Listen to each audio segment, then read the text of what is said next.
Page number 89, Unit 4.1, Double Standards, English Workshop. Question number first, list all the words that the grown-ups in the poem use for the child. या कवितेमध्ये मोठ्या माणसांनी लहान मुलांकरता कोणते कोणते शब्द वापरले आहेत ते शोधा आणि लिहा. So the words are lazy म्हणजे आळशी, स्टबर्न म्हणजे हट्टी, रूड म्हणजे उद्धट, टेरर म्हणजे भयानक, वाईल्ड म्हणजे जंगली, नॉटी म्हणजे खोडकर, क्लमझी आणि केअरलेस म्हणजे निष्काळजी. Question number 2, list all the situations described in the poem. For example, waking up late. या कवितेमध्ये कोणती कोणती परिस्थिती किंवा कोणता कोणता प्रसंग या ठिकाणी वर्णन केलेला आहे त्याची यादी तयार करा आणि लिहा. तुमच्यासाठी एक उदाहरण दिलेलं आहे, वेकिंग अप लेट, आणि त्याच्या व्यतिरिक्त सिच्युएशन्स किंवा परिस्थित्या आहेत. से नो टू समथिंग म्हणजे एखाद्या गोष्टीला नाही म्हणणं, रेज व्हॉइस आवाज उंच करून बोलणं, ब्रेक समथिंग काहीतरी तोडणं, डू समथिंग रॉंग काहीतरी चुकीचं करणं, and quarrel with a friend आपल्या मित्राशी किंवा मैत्रिणीशी भांडणं इत्यादी परिस्थिती. या इत्यादी परिस्थितींचं वर्णन या कवितेमध्ये केलेलं आहे. Question number 3, find the antonyms of म्हणजे पुढील शब्दांचे विरुद्धार्थी शब्द. अँटोनिम्स म्हणजेच अपोजिट वर्ड्स. अपोजिट वर्ड्स लिहा. So the opposite words are lazy, industrious, rude, polite, firm, hesitant or hesitate, careless, careful, and wrong, right. Then question number 4, translate the following into your mother tongue. खाली दिलेल्या शब्दांचं तुमच्या मातृभाषेमध्ये भाषांतर करा. Here is the translation of the words. Stubborn म्हणजे हट्टी, firm म्हणजे ठाम किंवा खंबीर, केअरलेस म्हणजे निष्काळजी, हेल्पलेस म्हणजे असहाय्य, क्लमझी म्हणजे वेंदळा आणि नॉटी म्हणजे खोडकर. Question number 5, use any one situation in the poem and write 2 short speeches using words and ideas from the poem.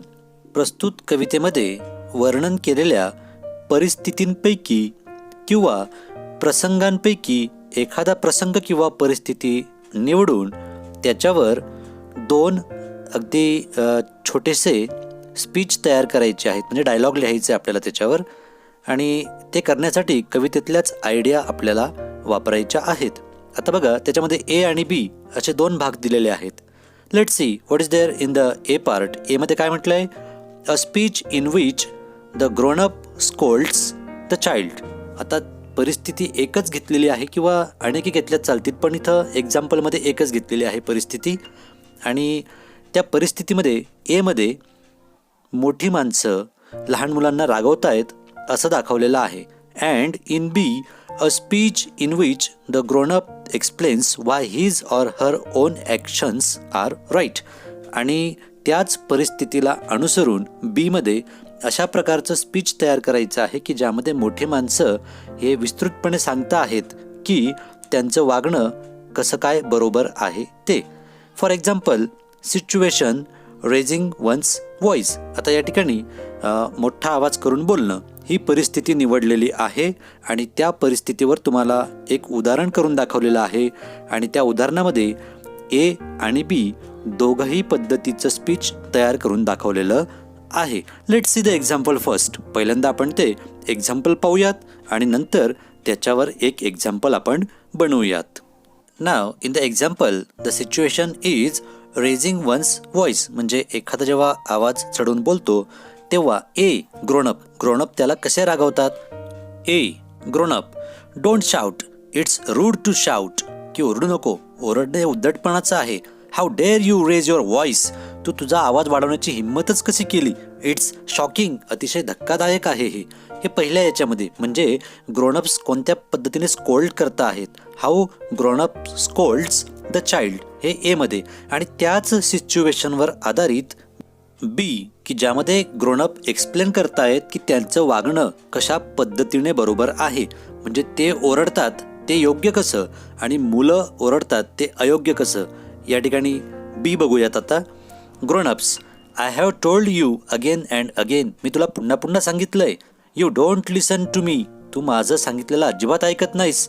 I don't like to shout, मला ओरडायला आवडत नाही. But you make me shout at you, परंतु तू मला तुझ्यावर ओरडायला लावतोस किंवा ओरडायला लावतेस. मग अशा पद्धतीने मोठी माणसं हे सांगून मोकळं होत आहेत की माझ्या ओरडण्याचं कारण पण तूच आहेस. मग तुम्हाला सुद्धा अशीच एखादी सिच्युएशन, अशीच एखादी परिस्थिती किंवा प्रसंग निवडून त्या प्रसंगामध्ये ग्रोनअप्स कसे रागवतात आणि ग्रोनअप्स जेव्हा तसंच वागतात तेव्हा त्यांचं वागणं योग्य कसं, हे कशा पद्धतीने ते एक्सप्लेन करून सांगतात हे तुम्हाला सांगायचं आहे.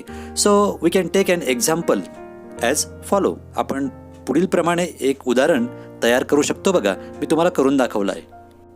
The situation in the example is quarrelling with a friend. मित्रासोबत भांडण करतं एखादं मूल तेव्हा त्याला ग्रोनअप्स कसे रागवतात ते आधी बघूयात. एमध्ये स्कोल्डिंग ऑफ ग्रोनअप्स म्हणजे मोठ्या माणसांद्वारे रागवलं जातं कसं ते आपण बघूयात. Nowadays your complaints are increased, म्हणजे सध्या तुझ्या खूप कंप्लेंट्स, तक्रारी वाढल्या आहेत. यू बिकेम सो नॉटी, अतिशय खोडकर झाला आहेस तू. All the time you quarrel with your friends, अगदी जेव्हा बघावं तेव्हा तू तुझ्या मित्रांशी भांडत असतोस किंवा असतेस. डोंट यू फील अशेम्ड, तुला लाजिरवाणं नाही वाटत. मग अशा पद्धतीने ग्रोनअप्स स्कोल्ड करतायत, रागवतायत. आता याच सिच्युएशनवर बी बघूयात, म्हणजे एक्सप्लेनेशन ऑफ ग्रोनअप्स. म्हणजे जेव्हा ग्रोनअप्स म्हणजे मोठी माणसं जेव्हा भांडणं करतात तेव्हा ते काय एक्सप्लेनेशन देतात बघा. म्हणजे इथं म्हटलंय ना कवितेमध्ये, मोठी माणसं शेजाऱ्यांशी भांडण करतात. अगदी तेव्हा जेव्हा मोठी माणसं भांडण करतात त्यांचं एक्सप्लेनेशन काय असतं ते बघा. I don't want to quarrel with neighbours, शेजाऱ्यांसोबत मला भांडायचं नसतं. But they didn't understand the soft words, परंतु त्यांना चांगली भाषा सांगितलेली कळतच नाही. And if I don't make them clear they will do same mistakes again and again, आणि जर का मी आत्ताच त्यांना समजावून सांगितलं नाही तर ते हीच चुका किंवा ह्याच चुका पुन्हा पुन्हा करतील. If it is my duty, आणि ही माझी ड्युटी आहे असं ग्रोनअप्स सांगू शकतात. So in this way you can select or choose any situation from the poem and you can prepare or write down the speech on the same situation A and B. म्हणजे एकाच परिस्थितीवर आधारित दोन्हीही speeches तुम्ही लिहू शकतात. ए म्हणजे याच्यामध्ये पालक कसा रागवतात, आणि बी जेव्हा पालक त्याच पद्धतीने वागतात तेव्हा पालक बरोबर कसं असतं याचं समर्थन पालक कसं करतात, त्याचं एक्सप्लेनेशन पालक कशा पद्धतीने देतात ते आपल्याला लिहिता येईल.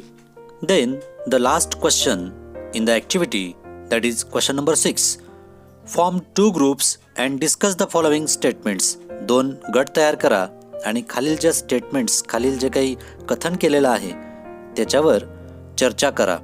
One group should support the statement and other group should oppose it. एक ग्रुप त्या स्टेटमेंटच्या बाजूने बोलेल आणि दुसरा ग्रुप त्याच्या विरोधात बोलेल. थोडक्यात ही वादविवाद स्पर्धेसारखं तुम्हाला डिबेट करायचं आहे. You may use English or your mother tongue wherever necessary in the discussion. आणि हे डिस्कस करत असताना तुम्ही तुमची मातृभाषा तुम्हाला जर गरजेची वाटली त्या ठिकाणी तुम्ही ती मातृभाषा वापरू शकतात आणि ही चर्चा करू शकतात. स्टेटमेंट 1, पहिलं स्टेटमेंट काय आहे बघा. A grown up is always right, म्हणजे मोठी माणसं नेहमीच बरोबर असतात. आता 2 ग्रुप तयार केलेले आहेत, त्यातला एक ग्रुप याच्या बाजूने बोलेल म्हणजे हो मोठी माणसं नेहमी बरोबर असतात, तर दुसरा ग्रुप याला विरोध करेल, अपोज करेल की नाही मोठी माणसं नेहमीच बरोबर असतात असं नाही. अँड स्टेटमेंट 2, दुसरं स्टेटमेंट काय आहे बघा.